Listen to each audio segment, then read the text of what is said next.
Good morning students. That class is related to MCQs on goods and service tax. ये जो class है ये आपका संबंधित है वस्तु एवं सेवा कर से, जिसको जीएसटी बोलते हैं। और ये आप लोगों की सेकंड लेक्चर ये है आपका जीएसटी पे। फर्स्ट लेक्चर जो है पहले से ही अपलोड किया गया है हमारे द्वारा अपने यूट्यूब चैनल पर, कॉमर्स एंड लॉ वर्ल्ड पर। और वो जो लेक्चर बेस्ड था, first lecture of GST based on the introduction of GST, means वस्तु एवं सेवा कर के परिचय के बारे में। तो वहाँ पर जो फर्स्ट लेक्चर में आप लोगों सर्च करेंगे इंट्रोडक्शन ऑफ जीएसटी, तो हमारे चैनल पे आप लोगों को मिल जाएगा, जिसमें से कुछ क्वेश्चन थे इम्पॉर्टेंट। जिसमें सबसे पहला क्वेश्चन पूछा जाता है, what is the full form of the GST. तो जीएसटी का विस्तृत रूप क्या है, तो इसका नाम है गुड्स एंड सर्विस टैक्स। वहाँ पर दूसरा क्वेश्चन था, in which country first time GST is adopted. ऐसा विश्व का कौन सा देश था जहाँ पर जीएसटी लागू किया गया था, तो फ्रांस था। 1954 में वहाँ पर लागू किया गया था। और जो क्वेश्चन था, नेक्स्ट क्वेश्चन था, पूछा जाता है GST is the direct tax, indirect tax are both are none of the above. GST कौन सा कर है, प्रत्यक्ष कर है, अप्रत्यक्ष कर है, दोनों है, उपरोक्त में से कोई नहीं। तो जीएसटी कौन सा टैक्स है, इनडायरेक्ट टैक्स है। नेक्स्ट क्वेश्चन पूछा जाता था, गुड्स एंड सर्विस टैक्स जो है वो आपका है इंडिया में जो है किस गवर्नमेंट के द्वारा लागू किया, किस पीएम के द्वारा लागू किया गया था, तो वो कौन थे, अटल बिहारी वाजपेयी थे। उनके चेयरमैन, उनके ड्यूरेशन में जो है सीमदास गुप्ता जो थे, उन्होंने इसका ड्राफ्ट बनाया था, जीएसटी का लागू किया गया था। तो जो है बनाया गया था, लागू तो किया गया तो 2017 में फ्रॉम 1 जुलाई से। नेक्स्ट क्वेश्चन यही पूछा जाता है, इंडिया में इनेक्टमेंट डेट क्या है, enforcement date of the GST, तो वो क्या है, 1 जुलाई 2017। ये सब क्वेश्चन आपके फर्स्ट लेक्चर में मिल जाएंगे।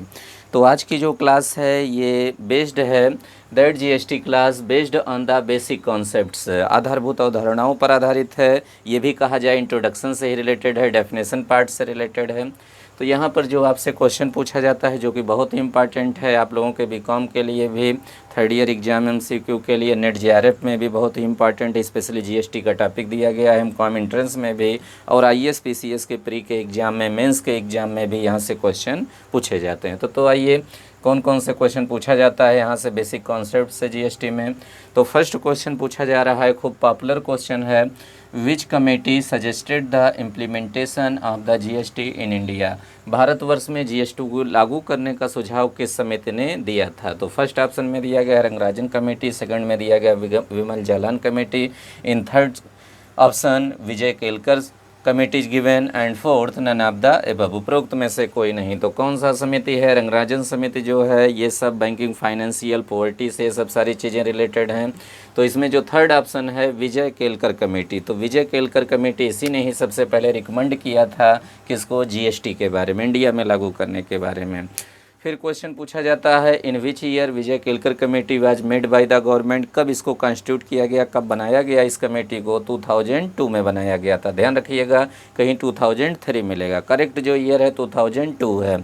और फिर यहाँ पर पूछा जाता है, in which year Vijay Kelkar committee gives its recommendation regarding the GST to the central government, कि विजय केलकर कमेटी ने अपनी जो सिफारिश है जीएसटी को लागू करने के संदर्भ में अपनी रिपोर्ट कब दी थी, तो वो भी ध्यान रखिए 2005। यहाँ से 3 टाइप के क्वेश्चन आपके एग्जाम में पूछे जाते हैं, आपके एकेडमिक में भी पूछे जाएंगे और आपसे कॉम्पिटिटिव एग्जाम में तो पूछा ही जाता है। नेक्स्ट क्वेश्चन जो कि है बहुत ही इंपॉर्टेंट क्वेश्चन है, मोस्ट इम्पॉर्टेंट, ये आपका है second question, the chairman of committee that drafted the GST bill in India was, Bharatvarsh में जो जीएसटी बिल का प्रारूप तैयार किया गया था उस समिति के अध्यक्ष कौन थे। तो उस समिति के अध्यक्ष जो थे, देखिए 4 ऑप्शन दिया गया। पहला दिया गया है रघुराम राजन, ये नहीं थे, ये आरबीआई के गवर्नर रह चुके हैं। सैम पित्रोदा भी नहीं थे। प्लान जो आपका नॉलेज जो बना हुआ था, नॉलेज कमेटी जो बनी थी, ज्ञान जो आयोग बना हुआ था, उसके अध्यक्ष ये थे। नेक्स्ट है थर्ड ऑप्शन असीम दास गुप्ता, और चौथा दिया गया है नन ऑफ द अबव, उपरोक्त में से कोई नहीं। तो इसमें कौन थे, असीम दास गुप्ता। जब ये कमेटी बनाई गई थी तो उसके किसके ड्राफ्ट कौन बनाया था, असीम दास गुप्ता। प्रेजेंट टाइम में ये वेस्ट बंगाल के फाइनेंस मिनिस्टर थे। उस समय ये तत्कालीन बंगाल सरकार में, पश्चिम बंगाल सरकार में वित्त मंत्री थे, असीम दास गुप्ता। बहुत ही इंपॉर्टेंट ये क्वेश्चन है, बार बार पूछा जाता है। नेक्स्ट आपका थर्ड क्वेश्चन है which of the following is not correct. ध्यान रखिए, तुरंत अंडरलाइन करिए, नेगेटिव क्वेश्चन पूछा जाए, not correct in context to GST.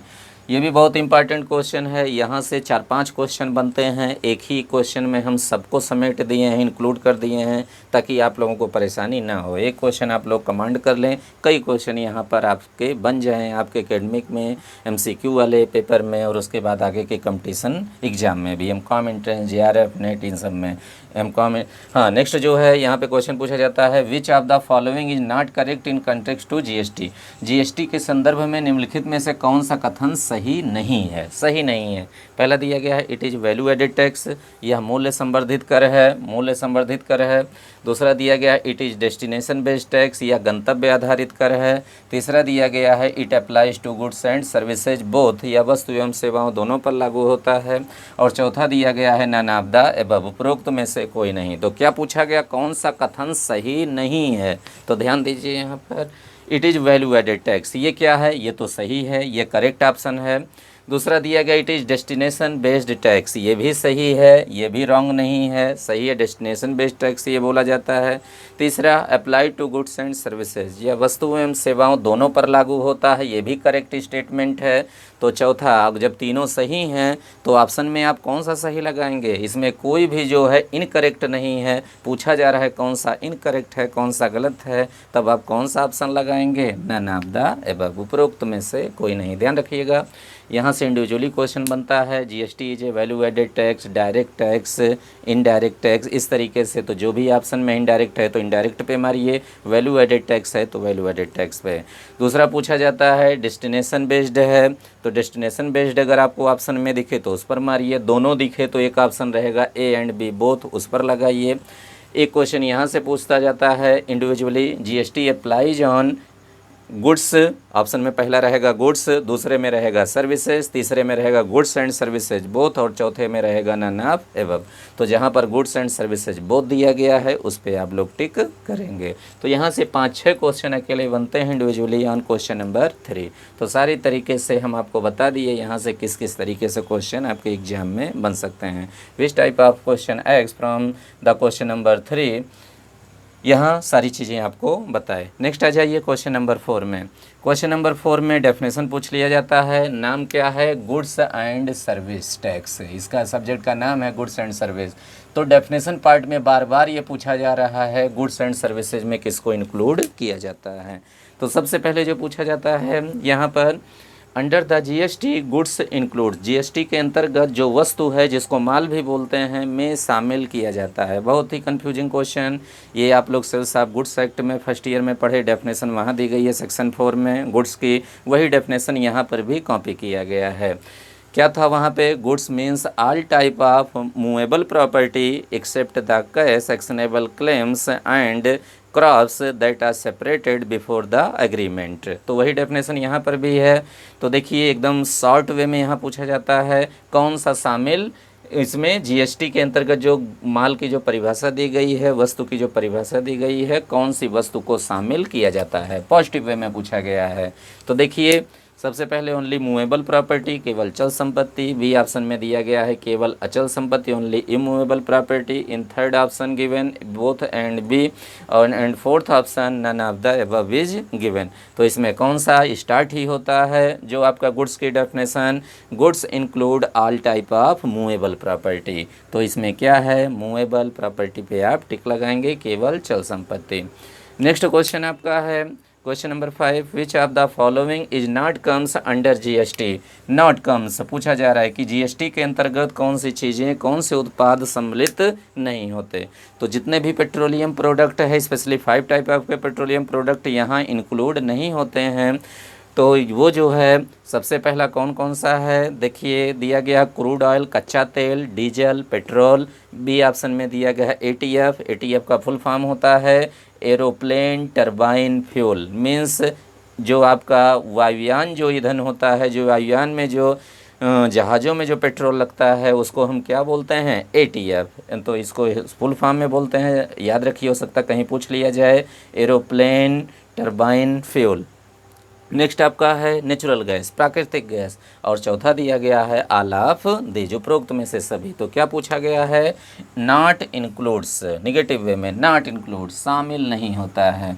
तो जीएसटी में ये सभी चीज़ें शामिल नहीं होती, means crude oil, diesel, petrol भी नहीं शामिल है, टीएफ भी नहीं शामिल है, नेचुरल गैस भी नहीं शामिल है। तो इस पर जो है इसमें कौन सा ऑप्शन सही होगा, ऑल ऑफ दीज। तो बेस्ट ऑप्शन कौन है, ऑल ऑफ दीज, उपरोक्त में से सभी।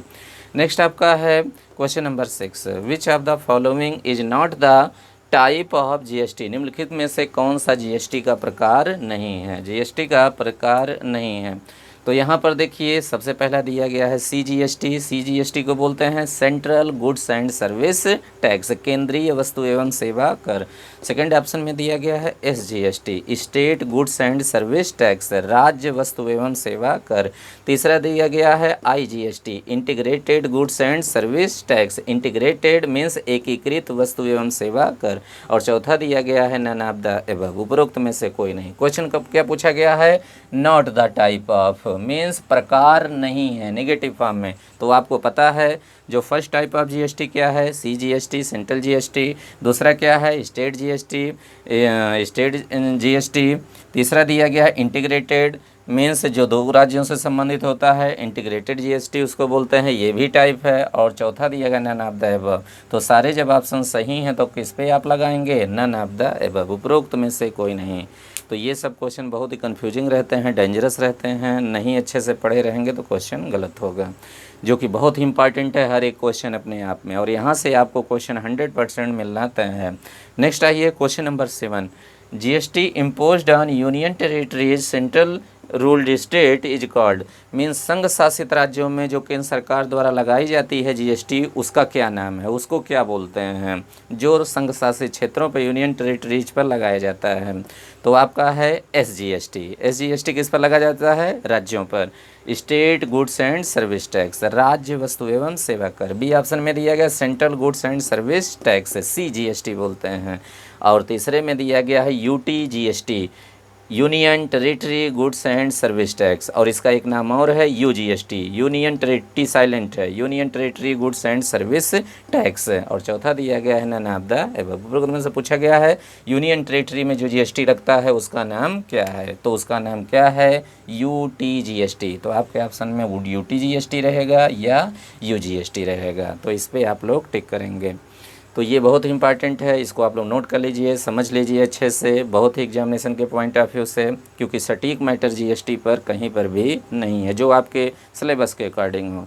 तो आप लोग जो है इसको समझिए तब तक। और अभी नेक्स्ट वीडियो आ रहा है वो आपका रहेगा टाइप्स ऑफ जीएसटी पर, मीन्स वस्तु एवं सेवा कर के प्रकार। और स्पेशली ये क्लास जो है नेक्स्ट क्लास वो किस पर बेस्ड रहेगी, सीजीएसटी पर, सेंट्रल जीएसटी पर, स्टेट जीएसटी पर, इंटीग्रेटेड जीएसटी पर and union territory goods and service tax पर। तो अभी के लिए इतना ही। नेक्स्ट वीडियो नेक्स्ट क्लास के लिए आप लोग कुछ देर वेट करिए, तब तक आप लोग इसको पढ़ते रहिए, समझते रहिए।